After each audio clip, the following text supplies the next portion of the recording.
কিন্তু তৃণমূলের কাছে নির্বাচন মানেই তো রক্ত, নির্বাচন মানেই তো ভাতৃহত্যা, নির্বাচন মানেই তো সংখ্যালঘুর বাড়িতে আগুন, জীবন্ত পুড়িয়ে মারা, খুন। মরছে তৃণমূল, মারছে তৃণমূল, গত 3 বছর ধরে তাই চলছে। মরছে মুসলমান, মারছে মুসলমান। এই অবস্থা কে তৈরি করেছে? ওয়াকফ লুটের সরকার আর নেই দরকার, এই স্লোগান দিয়ে ক্ষমতায় এসে সবচেয়ে বেশি ওয়াকফ প্রপার্টি লুট করেছে তৃণমূল কংগ্রেস। দেবোত্তর সম্পত্তি লুট করেছে তৃণমূল কংগ্রেস। 2026-এ নতুন সরকার গঠন হবার পর আমরা নির্দিষ্ট আইন এনে পশ্চিমবঙ্গের সমস্ত দেবোত্তর সম্পত্তিকে রক্ষা করার ব্যবস্থা করব। এবং একই সঙ্গে রেলের জমি, ডিভিসির জমি, সরকারি খাস জমি, মিউনিসিপ্যালিটি কর্পোরেশনের অধীনে থাকা জমি, বিভিন্ন জায়গায় গঙ্গার চর যেভাবে দখল হয়েছে, যেভাবে প্রকৃতির বিরুদ্ধে যুদ্ধ ঘোষণা করেছে তৃণমূল কংগ্রেস, অবৈধ বালির খাদান, জঙ্গলের কাঠ, আগে গোটা উত্তরবঙ্গের কি অবস্থা তৈরি করেছে তৃণমূল।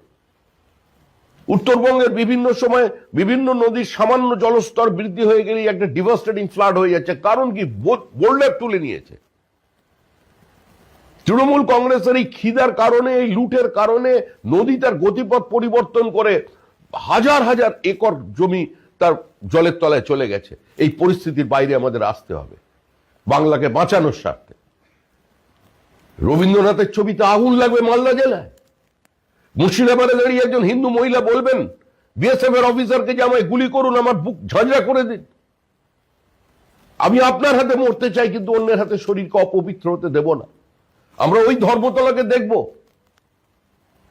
যার নির্দিষ্ট সৌন্দর্য হারিয়ে ফেলেছে শুধুমাত্র কিছু রোহিঙ্গাদের জন্য। জিহাদিদের আশ্রয়স্থল হয়ে যাবে পশ্চিমবঙ্গ।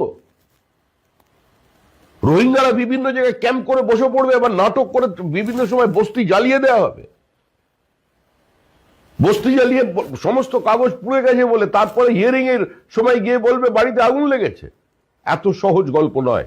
কিন্তু তৃণমূলের কাছে নির্বাচন মানেই তো রক্ত, নির্বাচন মানেই তো ভাতৃহত্যা, নির্বাচন মানেই তো সংখ্যালঘুর বাড়িতে আগুন, জীবন্ত পুড়িয়ে মারা, খুন। মরছে তৃণমূল, মারছে তৃণমূল, গত 3 বছর ধরে তাই চলছে।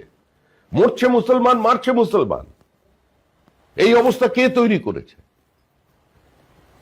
ওয়াকফ লুটের সরকার আর নেই দরকার, এই স্লোগান দিয়ে ক্ষমতায় এসে সবচেয়ে বেশি ওয়াকফ প্রপার্টি লুট করেছে তৃণমূল কংগ্রেস।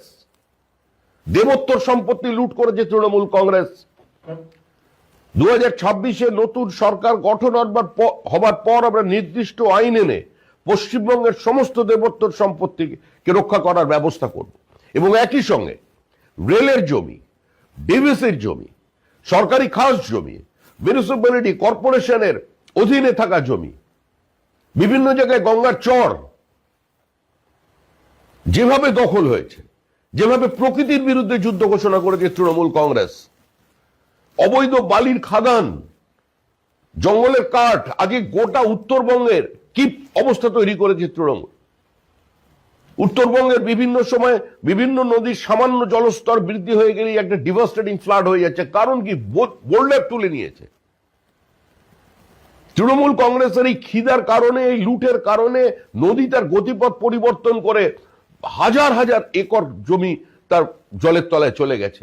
এই পরিস্থিতির বাইরে আমাদের আসতে হবে বাংলাকে বাঁচানোর স্বার্থে। রবীন্দ্রনাথের ছবিতে আগুন লাগবে মালদা জেলায়। মুর্শিদাবাদে দাঁড়িয়ে একজন হিন্দু মহিলা বলবেন বিএসএফ এর অফিসারকে যে আমায় গুলি করুন, আমার বুক ঝাঁঝরা করে দিন। আমি আপনার হাতে মরতে চাই, কিন্তু অন্যের হাতে শরীরকে অপবিত্র হতে দেব না। আমরা ওই ধর্মতলাকে দেখব যার নির্দিষ্ট সৌন্দর্য হারিয়ে ফেলেছে শুধুমাত্র কিছু রোহিঙ্গাদের জন্য। জিহাদিদের আশ্রয়স্থল হয়ে যাবে পশ্চিমবঙ্গ। রোহিঙ্গারা বিভিন্ন জায়গায় ক্যাম্প করে বসে পড়বে, আবার নাটক করে বিভিন্ন সময় বস্তি জ্বালিয়ে দেওয়া হবে। বস্তি জ্বালিয়ে সমস্ত কাগজ